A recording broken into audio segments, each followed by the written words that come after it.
Okay, hi there, business calculus students. Good morning, or good afternoon, or good evening.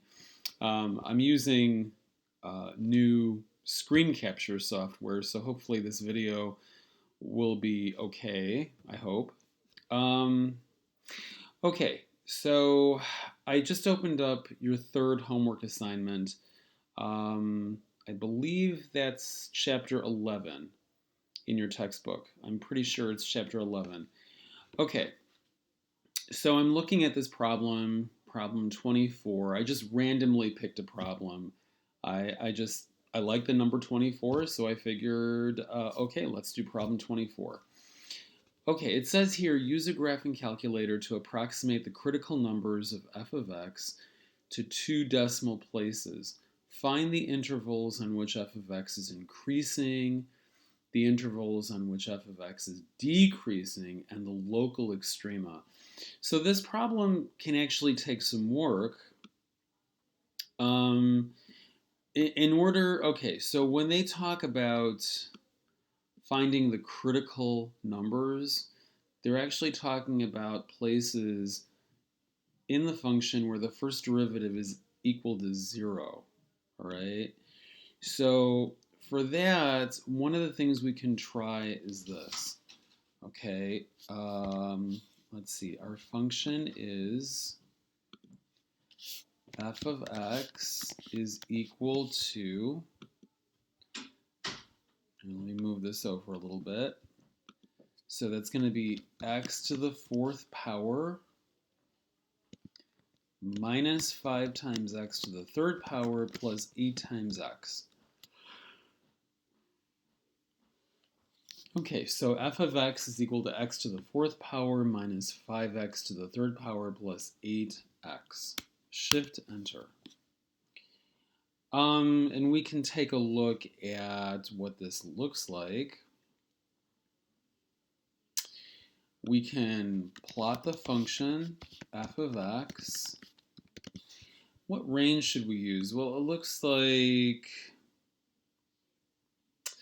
the range that they're using for this problem is about negative 0.67 to 4.17. So why don't we just go like negative 1 to 5? Okay. So we can see, actually, let's make this negative 2. Okay. So you can see here, let me see. You can see here there's a critical point here. At this point, the derivative is going to be equal to 0. There seems to be a critical point right over here because the concavity of the curve changes. So what do I mean by the concavity? So here, the concavity is downward, and then all of a sudden here, the concavity, or I'm sorry, the concavity is upward. Here, you can see the concavity is upward, okay? The curve is concave up. And then here, the curve is concave down, okay? And then there seems to be possibly, well, there's a critical point right over here for sure, because that's a local minimum. And there seems to be a critical point maybe somewhere here, because the curve changes from concave down to concave up. Okay, so I think we're looking at uh, 4 critical points. Okay, yeah, the change in concavity. Yeah, I'm pretty sure that that would be it. Okay, so how are we going to do this? Okay, so there are different ways of going about this. Let's try this approach. What is the derivative of this function? So the derivative of f of x with respect to x, let's let's see, traditional form. 4x cubed minus 15x squared plus 8. And that's the derivative. Okay. So we need to figure out, where is this going to be equal to 0? Where is this going to be equal to 0?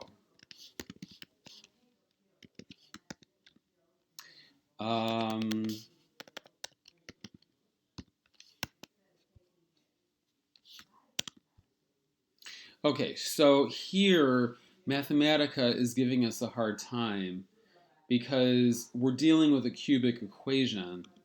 So we need to enter the option cubic or cubics is true.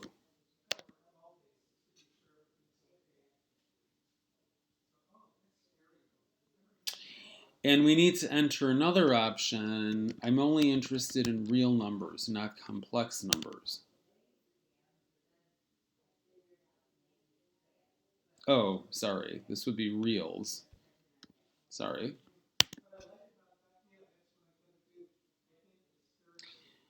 Okay, why are we, hold on. Mathematica is giving me problems here. So reals, cubics, true.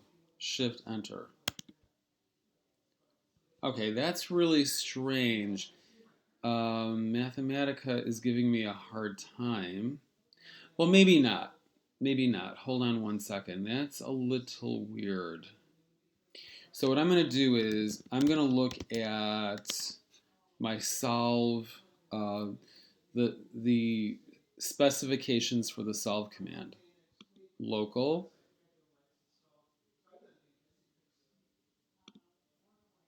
Okay.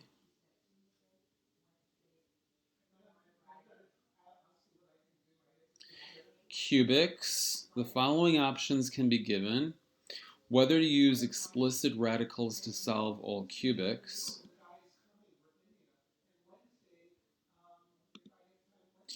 Cubics could be true or cubics could be false. Okay.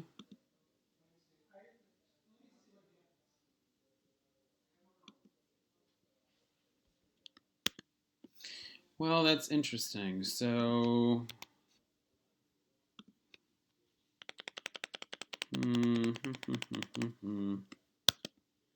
okay, we're still getting that as an output. So I'm going to put this into, I'm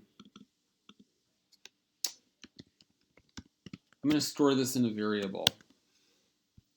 I'm going to store that in a variable.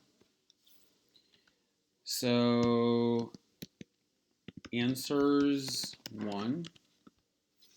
Okay, that doesn't really help me too much. There we go. Okay, so this was a little messy. I have to admit, this was a little bit messy. So let's go over what I did. Let's do this one more time because this is getting a little bit complicated. Okay, so let me erase all this and start from scratch because this is getting a little complicated. Okay. I see a plot of the function. I know my answers are somewhere between, let's say, -2 and +5. I have to find my derivative. The derivative is 4x cubed minus 15x squared plus 8.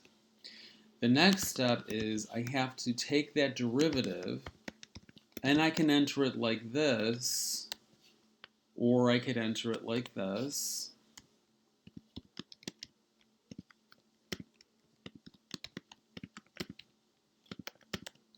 Where is the derivative going to be equal to 0? My variable is x, and I'm looking only for real numbers. So I thought cubics is equal to true would give me a better result, but I'm not sure if it really is. We could try that, but yeah, it doesn't. This option doesn't seem to be helping, so we can just eliminate this option. But you need the reals option because otherwise you're going to get really crazy answers. Okay, let's store this in a solution called answers. Shift enter. Okay, terrific.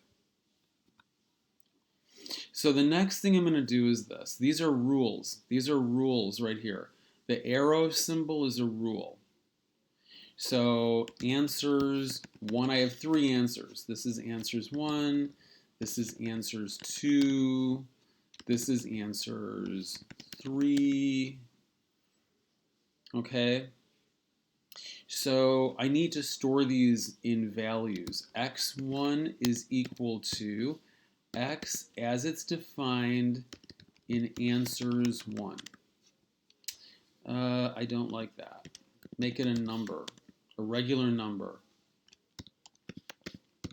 X as it's defined in answers 2, make it a regular number. X3, X as it's defined in answers 3, make it a regular number.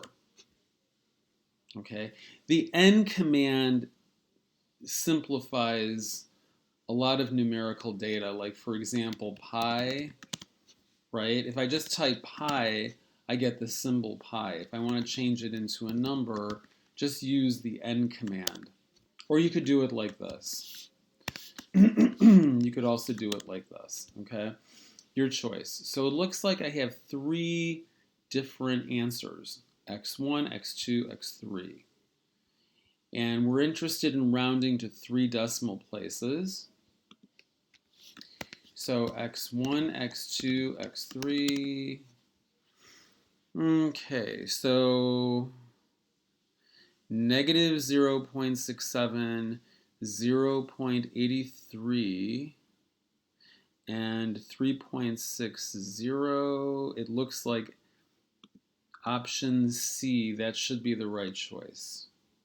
Okay.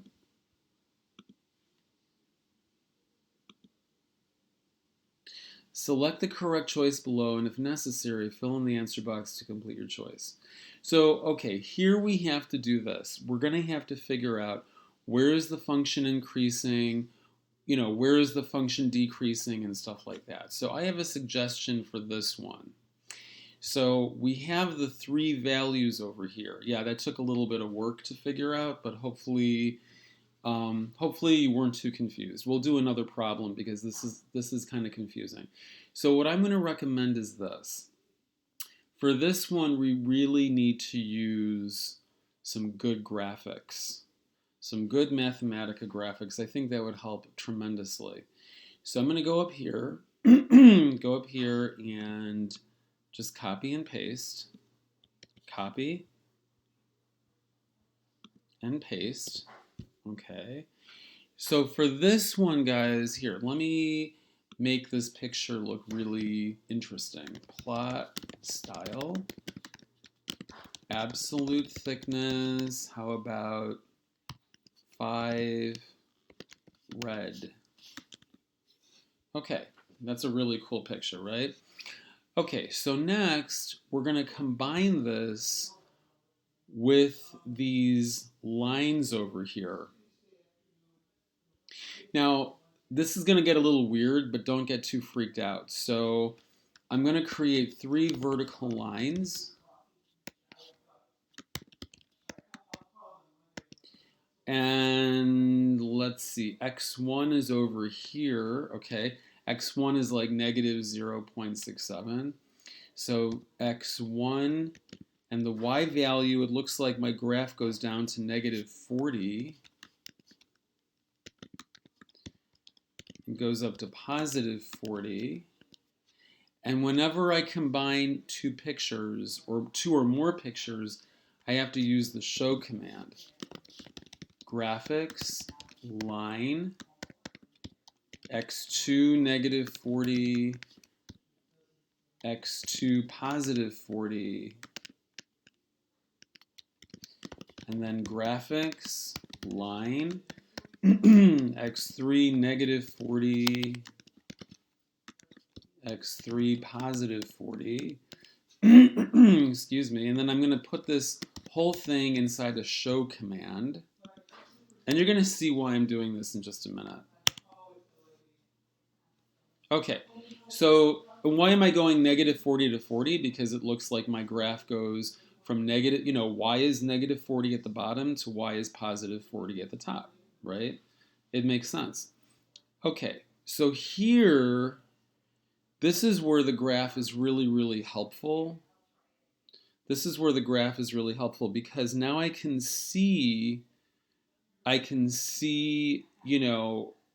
where my function is increasing, where my function is decreasing, where my function is increasing. I can actually visualize it. I can visually see it. So right over here, the function is increasing on, type your answer using interval notation. Use integers or decimals for any numbers in the expression. Use a comma to separate answers as needed. Okay, so their notation,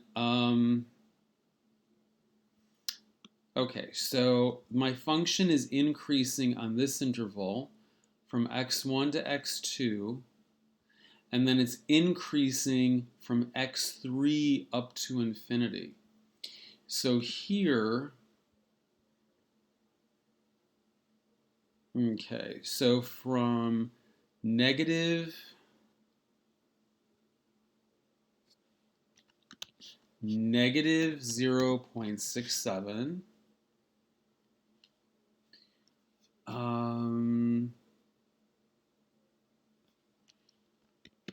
to, let me see, what was x2 again? x2, 0.83,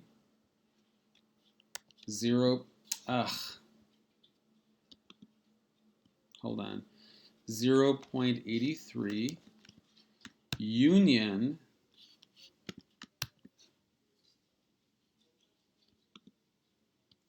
and x3, what was x3? 3.60? 3.60 to positive infinity. Now, I don't know if it's going to like my notation that much, but let's see. Okay, let's try this again.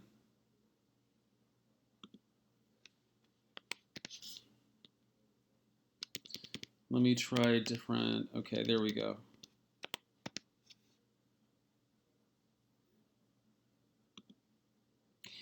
Okay, so it's giving me a hard time about the notation.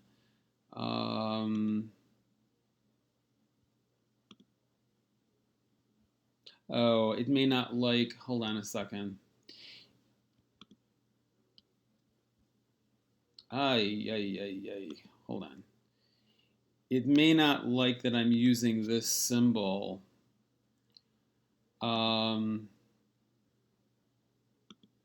There, I think it wants me to use that symbol. But, okay, hold on one second. That's the union symbol. That's the union symbol. I don't think it's going to accept the letter U.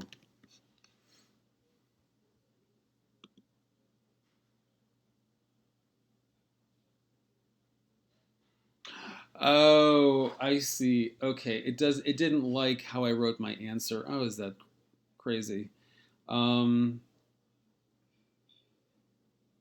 Okay, so the correct answer is it wants you to type this answer right here, negative 0.67, comma 0.83, comma 3.60, comma infinity. And I wrote my answer the wrong way. I wrote it using the union operator, which it didn't like, but okay, that's fine. But this was my answer, and this is Pearson's answer. They're using a comma. I used the union operator, which, it didn't really, Pearson didn't like that. Okay, that's fine.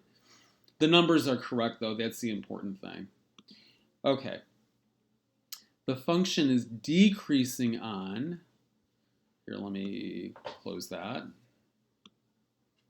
The function is decreasing on this interval right here from x2 to x3, and so that's 0.83 to 3.60. So 0.83 to 3.60. Okay, that's where the function is decreasing. Well, and actually, you know what? It's also decreasing on this interval as well. It's also decreasing on this interval as well. So that's going to be, okay, hold on one second. What happened to my, okay, what happened to the special symbols down here? That's really weird. Hold on a second. How do we get back to those symbols? Oh, there we go. Okay. Negative infinity. Where is infinity? Up to x1, which is negative 0.67. Negative 0.67. And I'm going to use a comma. I'm just going to use a comma like they did for the last one. So my function is decreasing from negative infinity up to this point, which is negative 0.67. And the function is also decreasing from x2 to x3 on this interval, which is 0.83 to 3.60. And that should be correct. Pearson should accept my answer. Okay.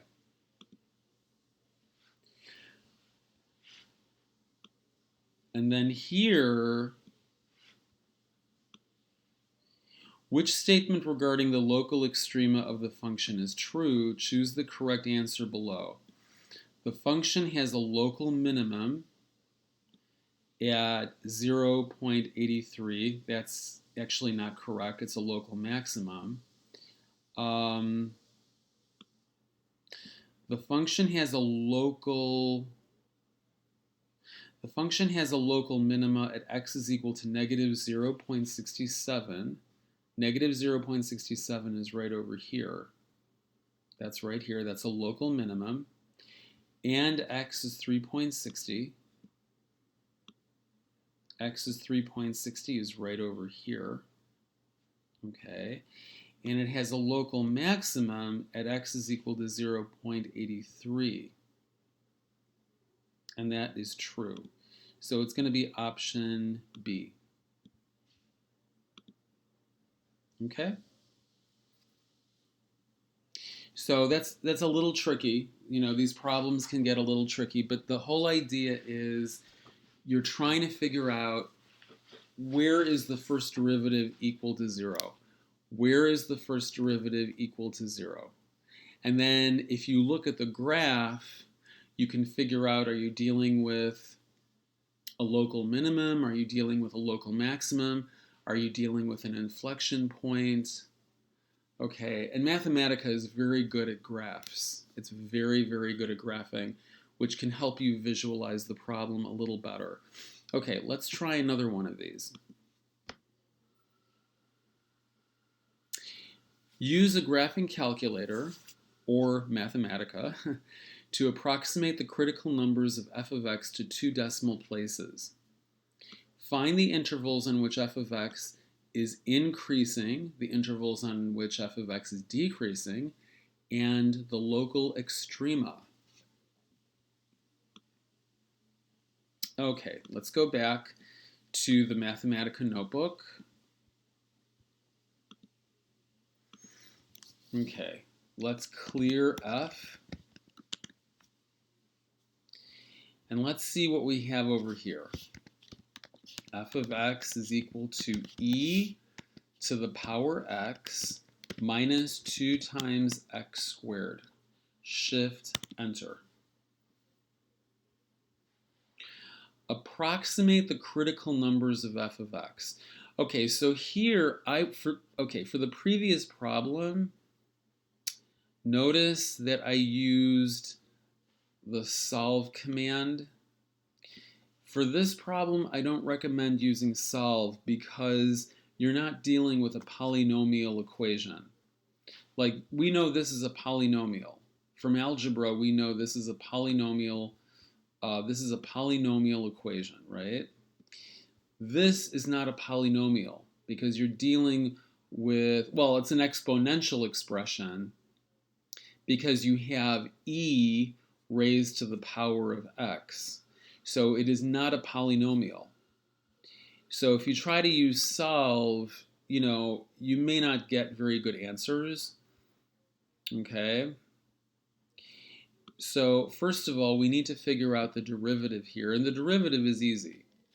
Okay, the derivative is going to be easy. That's going to be e to the power x minus 4x.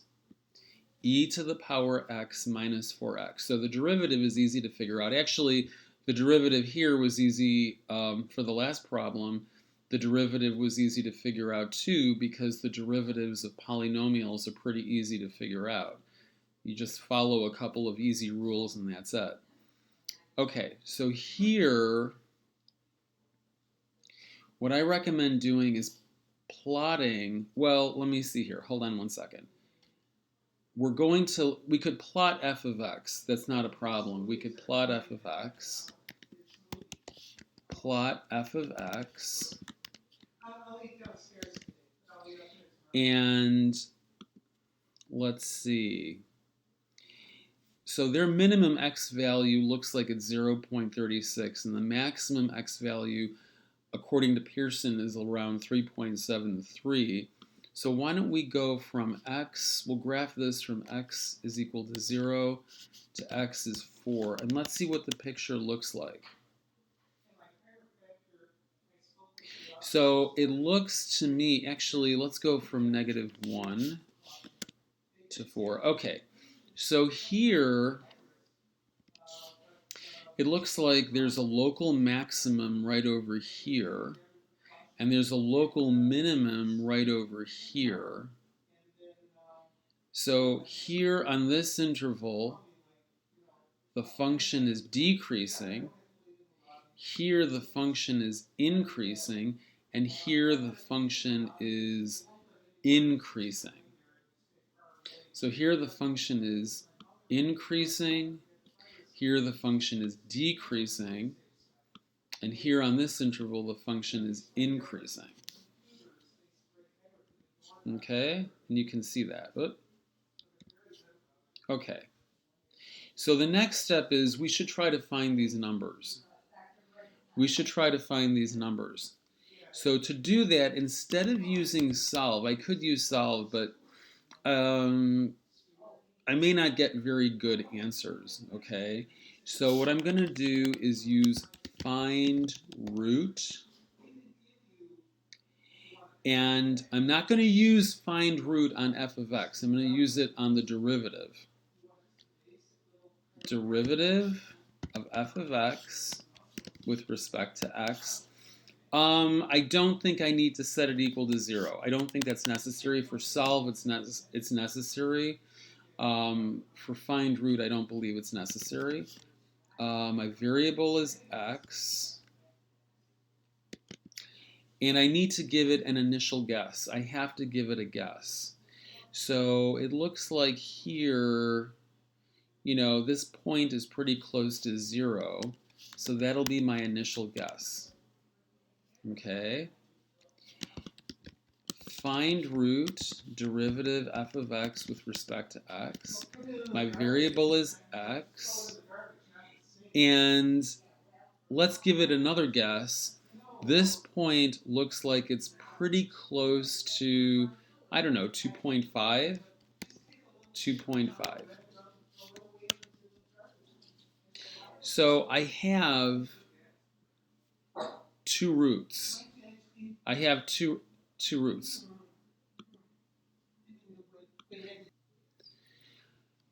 Okay, so I provided two guesses. Here's my first guess, 0. And I have to provide it a guess that's sort of close to the answer. So here my answer is 0.35. I'm giving another guess of 2.5 because it looks like this other critical point is sort of close to 2.5. And so I'm getting an answer of 2.15. So these are going to be my answers, okay? So the critical numbers are going to be rounded to 2 decimal places, 0.36 and 2.15. 0.36 and 2.15. And that should be correct. Okay. So where is the function increasing? The function is increasing on the interval. Okay, 1 second.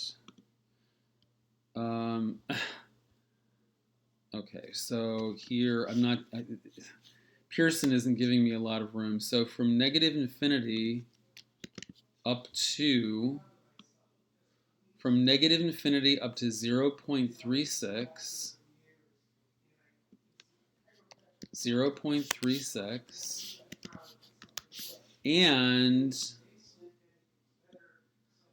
2.15 to infinity. Because you can see the function is increasing here from negative infinity to 0.36, and it's increasing from 2.15 to infinity. 2.15 to infinity. Oops. Okay. Notice this time I'm not using the union operator, although that should be okay, but Pearson doesn't seem to approve of it, so that's fine. Okay, that's correct. And where is the function decreasing? The function is decreasing between these two values. So from 0.36 to 2.15. From 0.36 to 2.15. That's where the function is decreasing.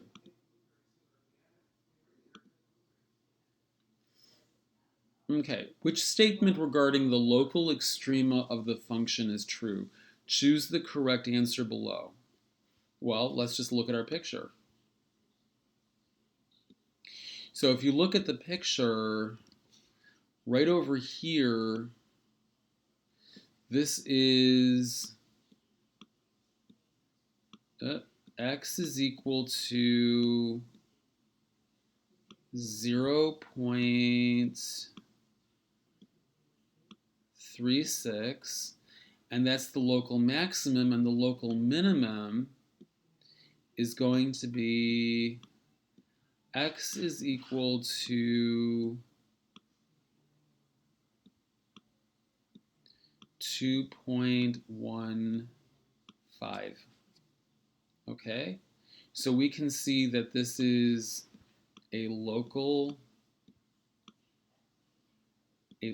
max, and this value here, this is called a local min. Okay, that's called a local min. So the function has a local maximum at 0.36, and it has a local minimum at x is equal to 2.15.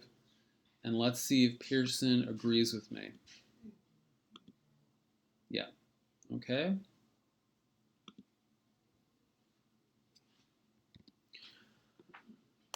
So all of these problems are going to be very similar. So you're basically, what you're doing to solve these problems is, let me write this down. First of all, you want to graph f of x. You want to graph f of x. And then you want to find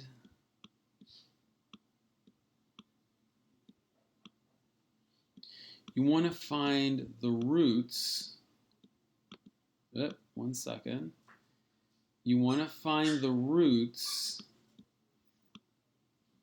of the derivative of f of x. So f prime of x. And in Mathematica, that can be tricky. You would have to use either the solve command, or you could also use the find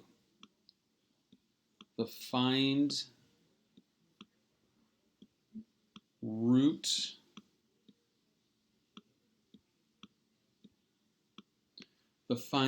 command. Okay, so you have to be very careful. You're not graphing the derivative of x. You're graphing f of x, and you're finding the roots of f prime of x. When I say finding the roots, you're solving this equation. So f prime of x, when is it equal to 0? Because that's going to tell you where your local minimum and local maximum points are. So why don't we do a couple more of these? We'll do a couple more, and then we're going to call it quits for this video lecture. But the tricky part, Mathematica, I admit, can get difficult to use, but it is ultimately, if you know how to use it, it really is a very helpful tool and can make these problems definitely a lot easier, okay? So let's do a couple more of these for practice. There we go. Okay, hold on. I got to talk to my dog for a moment. Okay, we'll play later. I'm busy. My dog wants attention. I am busy. I cannot play with you right now. Okay, my dog wants to play. Okay. Let's do a couple more of these.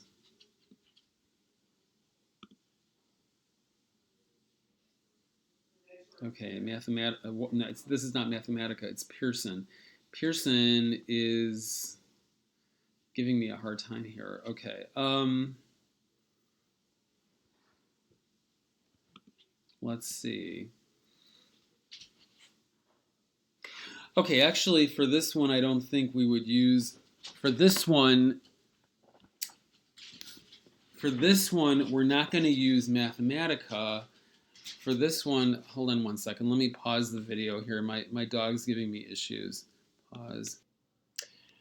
Okay, so back to the video, guys.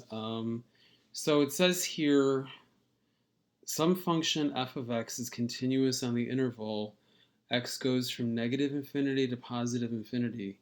Use the given information to sketch the graph of f. Okay, so this is f of x, and it looks like it's positive, on the interval from negative infinity to -7. There's a 0 at -7, and then it's positive, and then we have a 0 at 7, and then it's negative. So it says here, choose the correct graph of f below. Okay, so when they say, let me see here. There's symbolism, hold on, their symbolism is a little bit, oh, I see, this is f prime of x. This is the derivative. So this is not f of x, this is f prime of x, or the derivative. Okay, which means that if the derivative is positive on this interval, that means it's increasing up to -7. Okay, hold on, yes, continue.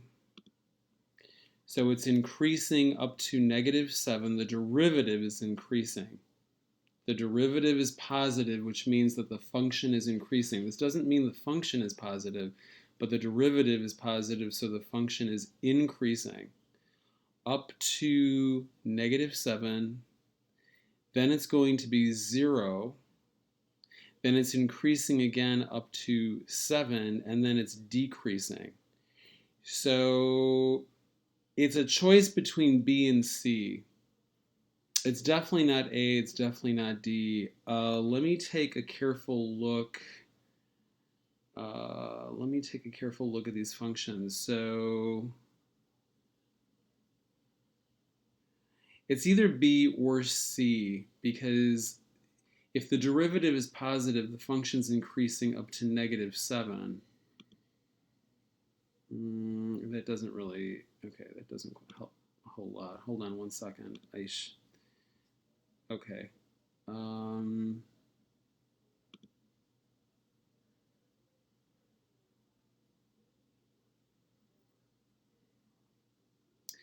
Yeah, B and C look very close.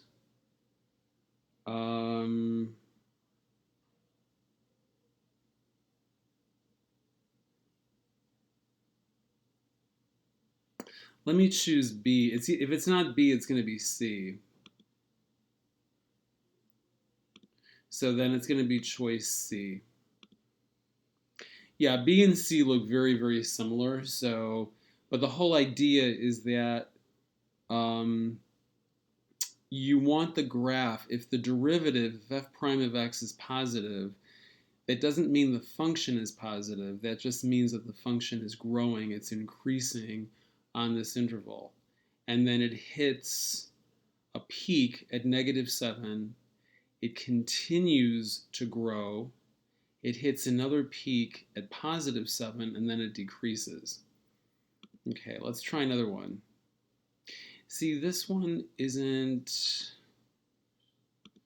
Okay, let's try one where we have to use Mathematica a little bit more. Let's see. Okay, let's try this one. Find...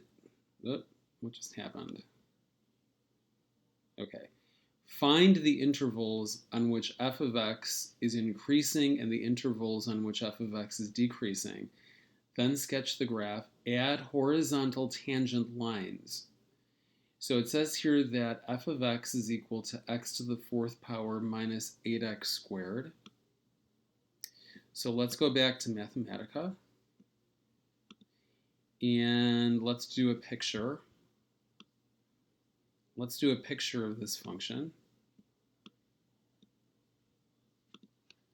So plot x to the 4th power minus 8x squared. And I'm going to randomly choose the interval x goes from -10 to +10. Okay, so we can see that the function is decreasing from, from -infinity up to a certain point. It looks like -10 to 10 is too broad. Let's narrow this down from -5 to +5. That's even better. So you can see that there's something happening right here between -2 and 2. Right over here, you can see that there's stuff happening between x is -2 and x is +2. So here the function is decreasing on this interval. Here the function is increasing, right? And here is where it looks like I have local, actually, well, you know what? There's going to be 2 local minima and 1 local maximum. So it looks like there's a local minimum here at -2, x is -2, x is +2, and then there's a local maximum right over here, okay? And then, of course, this is -infinity, and this is +infinity, right? Okay, so that should help you visualize the problem a little bit better. So, okay, one second, let me erase this. Okay, so the next step is we're going to have to find the roots of the derivative of this function right here, okay? So what is the derivative of x to the 4th minus 8x squared? That's going to be 4 times x cubed minus 16x. And actually, I'm not going to plot it. I want to find the roots. Now for this, because I'm dealing with a polynomial equation, I'm going to use solve. This should be set equal to 0. Okay, remember, this is the derivative. 4x cubed minus 16x is the derivative of this function right over here. Okay? And if you're not sure, you can use Mathematica to check. What is the derivative of x to the fourth minus 8x squared with respect to x? Let's make that look a little more traditional. Traditional form. Okay, 4x cubed minus 16x. But you should be able to differentiate that without Mathematica because that's a pretty easy function to differentiate, right? And I only want real numbers. I don't want imaginary or complex numbers. Okay, let's see what I get. Well, that's pretty easy. So I have x is negative 2, x is 0, x is positive 2. And you can see right over here that it fits with the graph extremely well. It fits in with the graph extremely well. This was actually an easy problem to do. So here I have x is equal to negative 2. And you can see that that's a local min. That is a local min. You have x is equal to positive 2. And that's also a local min, right? And you can see from the graph, x is equal to 0. That's going to be a local max. A local max. It's local. It's not the maximum. It's not the maximum value of the entire function because that would be infinity, right? It's a local maximum. It's a local maximum. Okay, so let's use that information to answer the problem. The function is increasing on, okay, see, hold on one second. So I'm using a small laptop here. That's probably part of the problem here. There we go, it's a little better. Okay, the function is increasing on negative 2 up to 0. Let me look at my picture. Yeah, well, that makes sense. If negative 2 is a min and 0 is a max, so the function's increasing from negative 2 to 0 and then from 2 up to infinity. And that should be correct.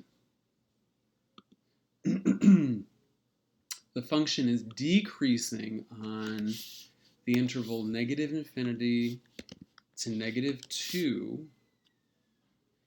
Let me make sure I do this correctly. So let me look at my picture.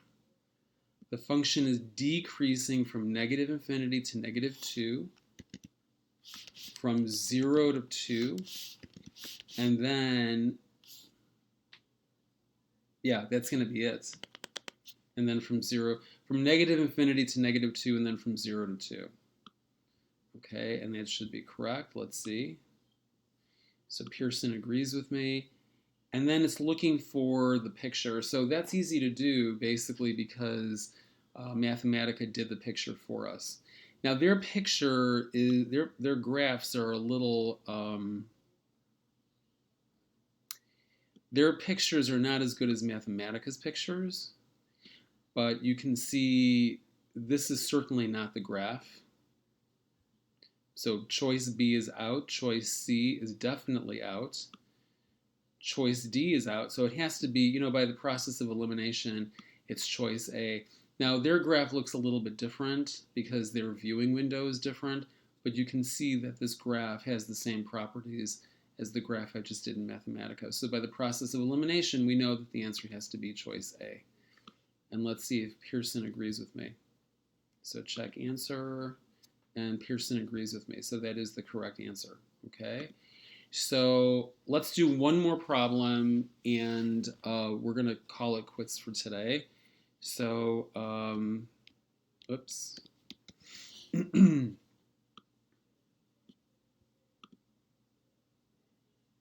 Okay, so this is similar to what we just did. It's very similar. Let's do a problem that's a little bit different. Let's do something that is a little more challenging. Let me see what we have here. Yeah, this was the first problem that I did, and I messed up my notation. That's why Pearson only gave me partial credit for the problem.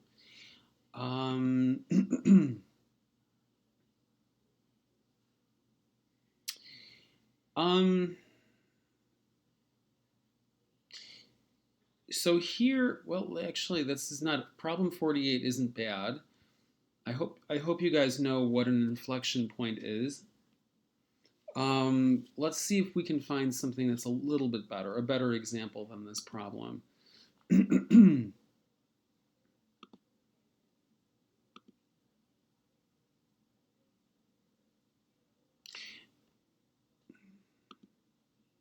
Okay, let's do 48. It's not the greatest example, but it's not bad. And then this will be the last problem that we do for this video. So it says here, find the x and y coordinates of all inflection points. So the function given is f of x is equal to f of x is equal to x to the power 5/3, which is the same thing as the cube root of x to the 5th power plus 3. So what is or are the inflection points? Select the correct choice below, and if necessary, fill in the answer box to complete your choice. For this problem, you need to know what an inflection point is. So an inflection point is simply a point where the curvature of the graph of the function changes either from concave down to concave up or from concave up to concave down. So algebraically, it means that the first derivative is 0 and also the second derivative is equal to 0. So for this, again, it's not a hard problem. It's just there are many steps to follow. So let's give it a shot. Clear F, and we have f of x is equal to x to the power 5/3, which is the same thing as the cube root of x to the 5th, plus 3, okay? And we need to know when is the derivative equal to 0 and when is the second derivative equal to 0. So first of all, let's plot this function, okay? Let's plot it. I don't know the range, the most appropriate range, but let's try -10, x is my variable, let's try -10 to +10.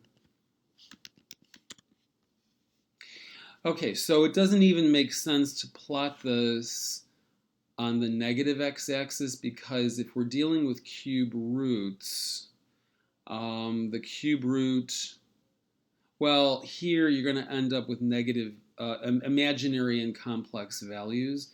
So yeah, that wouldn't make much sense. So let me try 0 to +10. And let me try 0 to 20. So the function really looks like it's just constantly increasing,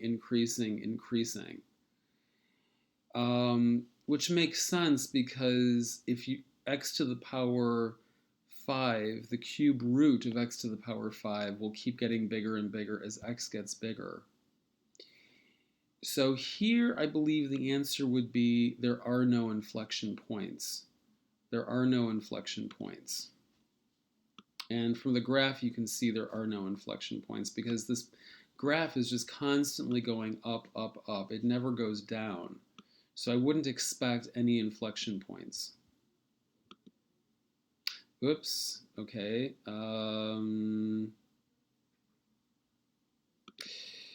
Okay, so Mathematica, Pearson doesn't agree with my answer. Let me see something very quickly. Why is this not graphing on the negative x-axis? It should, because I'm not taking the square root of negative numbers. Okay, hold on one second. So what if I have negative 5 to the power of 5/3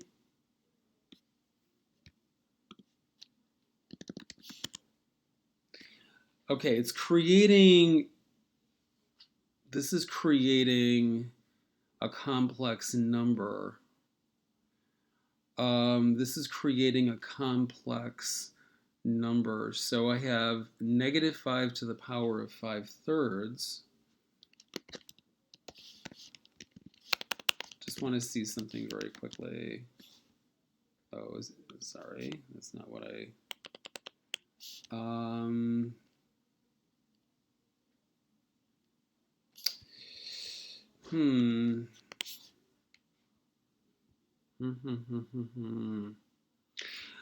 Let me try one thing. Let me try 0, which seems to be an edge point. So if I have the derivative of f of x when x goes to 0, that's going to be 0. And what if I take the second derivative? Is that also going to be 0? Well, that's going to be undefined. That's going to be undefined or not defined. So, okay, so I think the answer Pearson is looking for then would be 0, 3. Let me see if Pearson will accept it. This problem is actually a little trickier than I thought. 0, 3. Yeah, so this problem is definitely a little bit tricky. Okay, so I thought it was an easy problem. I was wrong. So the issue here is that the function is not defined for negative x values. So starting at 0, the function keeps increasing and going up, up, up to infinity. The first derivative here we know is 0. The second derivative is undefined. So I'm getting Mathematica returns complex infinity, which simply means it's undefined. So if the first derivative is 0 and the second derivative is either 0 or undefined, then we have an inflection point, although this is not a good example of an inflection point. It's hard to understand why this is an inflection point. So let me do one more problem. Let me do a problem that's a little bit easier than this one. And let's see if we can understand what's going on. Ugh. Okay, so this problem should be a little bit easier to figure out. Find the x and y coordinates of all inflection points. F of x is equal to x cubed plus 42 times x squared. Okay. Again, I want to figure out where is the derivative equal to 0. Now that should be pretty easy to do because it's just a quadratic equation. So I would use the solve command. So the derivative is going to be 3 times x squared plus 2 times 42 is 84 times x. When is that equal to 0? X is my variable. I only want real numbers. Okay, so the answer is negative 28 and 0. Negative 28 and 0. When x is negative 28, x is 0. Those are critical values. Those are critical points. Now, I don't know if these are inflection points or not. So for that, we would have to look at the second derivative. So the second derivative is going to be, well, 2 times 3 is 6. So that's going to be 6x plus 84. 6 times x plus 84. When x is negative 28, we have negative 84, which means that this has to be a local maximum. If the second derivative is negative, this point is a local maximum. Okay, so let's see what is the second derivative when x is equal to 0? When x is equal to 0, it should be 84. It's positive. So if the second derivative is positive, then we have a local minimum. So this is a local maximum. This is a local minimum. This is a local maximum. This is a local minimum. None of them are inflection points because if they were inflection points, then the second derivative would have to be equal to 0. So for this one, you would simply say there are no inflection points. There are no inflection points. Okay, again, Pearson doesn't agree with me, which is kind of weird, but okay, let's see what's going on here. Let's actually graph this. Plot x cubed plus 42 times x squared. X goes from, let's say, negative 30 to positive 2.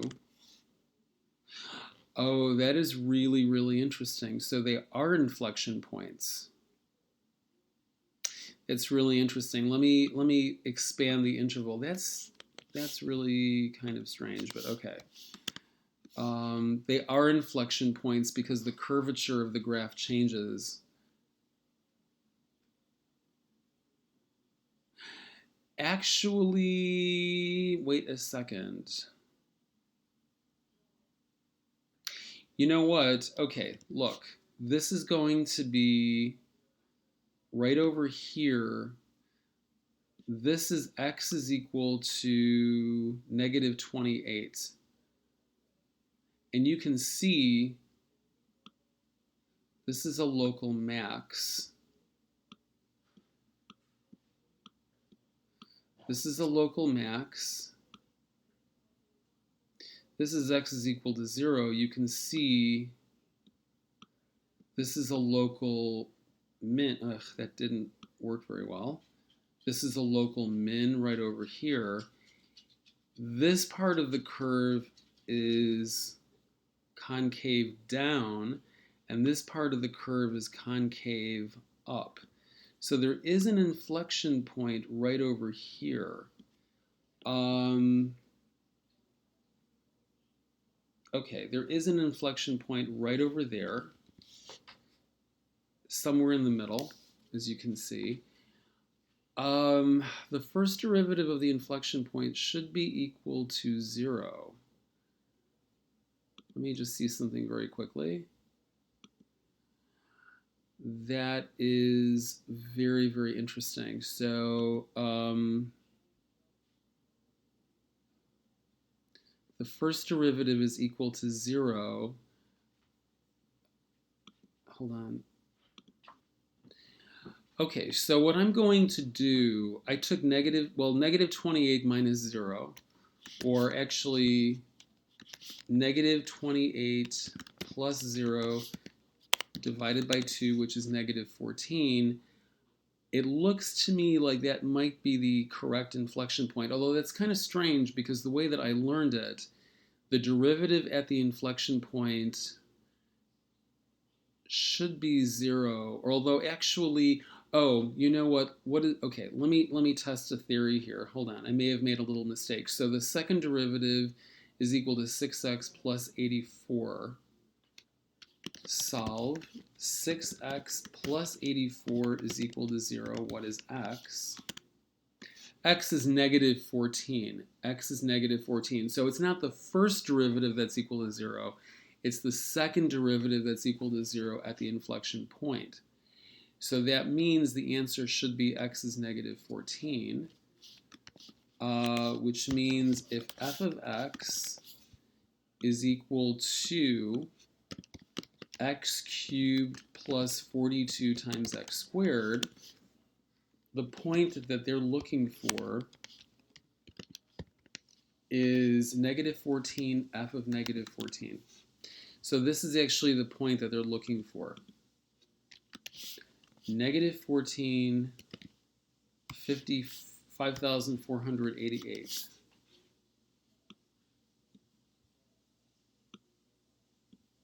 It should be correct.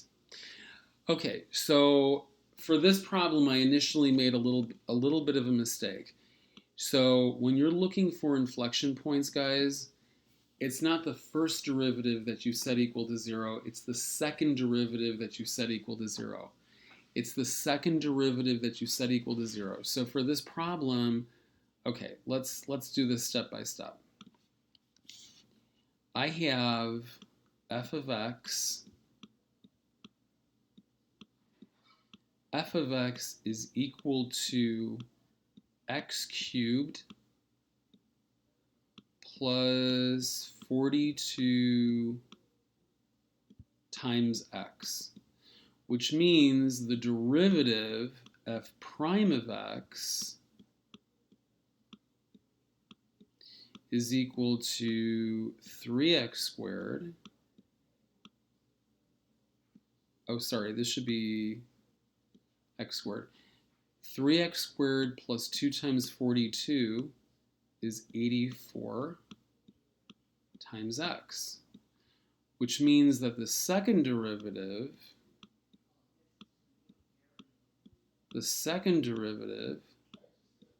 is equal to 6x plus 84. So when you're looking for the minimum and maximum points, when you're looking for local minimum and local maximum points, you want to solve this equation. F prime of x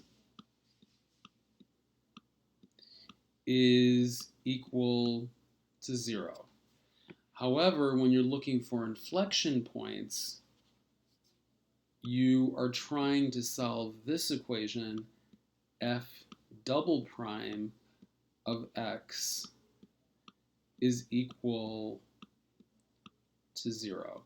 So if you solve this, f prime of x is equal to 0, that's going to tell you where you can find the local minimum and local maximum points. If you solve this equation right here, if you set the second derivative is equal to 0, that will tell you where to find the inflection points. But okay, so this was my mistake. I assumed that at the inflection point, the first derivative and the second derivative are both equal to 0. That's not necessarily true. At the inflection point, I don't think the first derivative is necessarily 0. It could be, but it doesn't have to be. But at the inflection point, the second derivative must be equal to 0, or it could be undefined in the event, well, it could be undefined, but then the first derivative would have to be equal to 0, which was the case in the last problem that we did. So this can get a little confusing, but just work on it and let me know if you're having issues with it, and I can try to help you out. Maybe we should do just one more problem. Let's do one more of these. Let me see if we can find something really interesting. Okay, this one is not especially interesting. I mean, for this one, if you do this without Mathematica, you could, okay, so this one, problem 46, find the second derivative of x. Mathematica can do it very easily. If you're not going to use Mathematica to do this, this is what you would do. So the derivative is going to be equal to 6 times x squared plus 6 to the power of 5. And that's going to, times 2x. So the answer is going to be 12x times x squared plus 6 to the power of 5, right? That's going to be the first derivative, but it's asking for the second derivative, so there's a little bit more work to do. Let me write this up here so I don't forget it. Actually, let me write this down on a piece of paper so I don't forget it. Okay, 1 second. So my first derivative, which is part of the answer, or one step in finding the answer, is 12x times x squared plus 6 to the power of 5. Okay, I wish I had a larger screen to draw on. Okay, okay. Let me try to write a little bit smaller. So my first derivative was, here, hold on one second. I need more space. My first derivative was 12x times x squared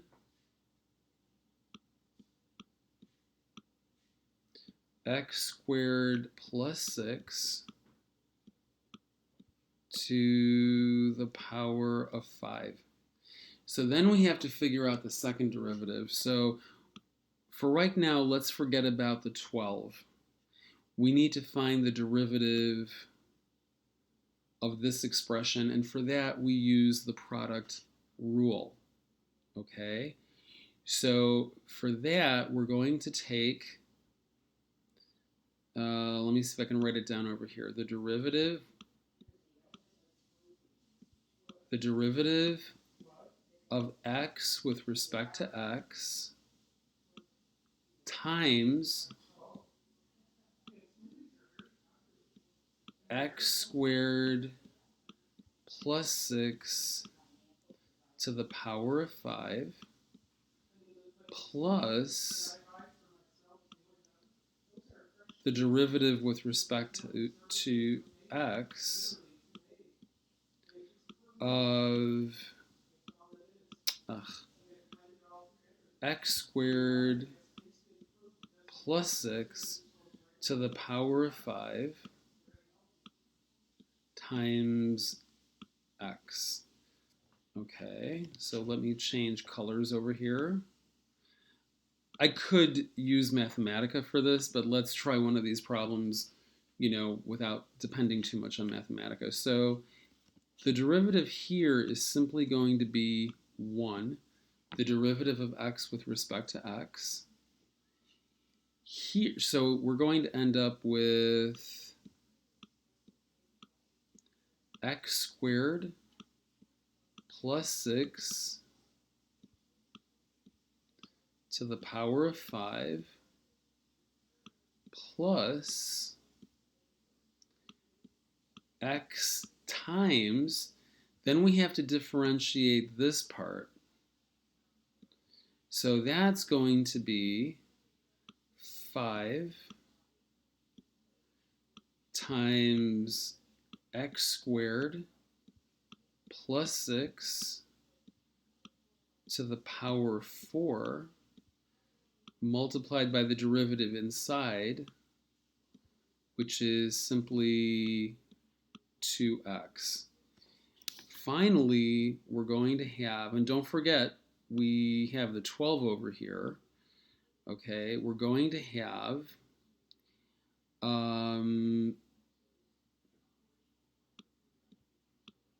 x squared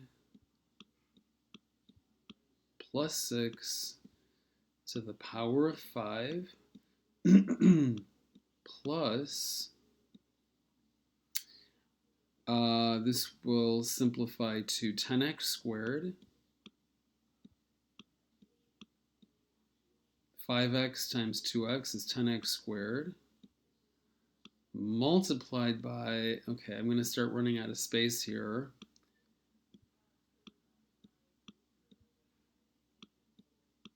x squared plus 6, and the entire thing gets multiplied by 12. So my answer is finally 12 times x squared plus 6 to the power 5 plus 120, because 12 times 10 is 120, x squared, okay, I'm really running out of space here, x squared, that's a square, plus 6 to the power of 4. Okay, so I need to, well, let me see here if I can do this. Okay, so this is going to be 12 times x squared plus 6 to the power of 5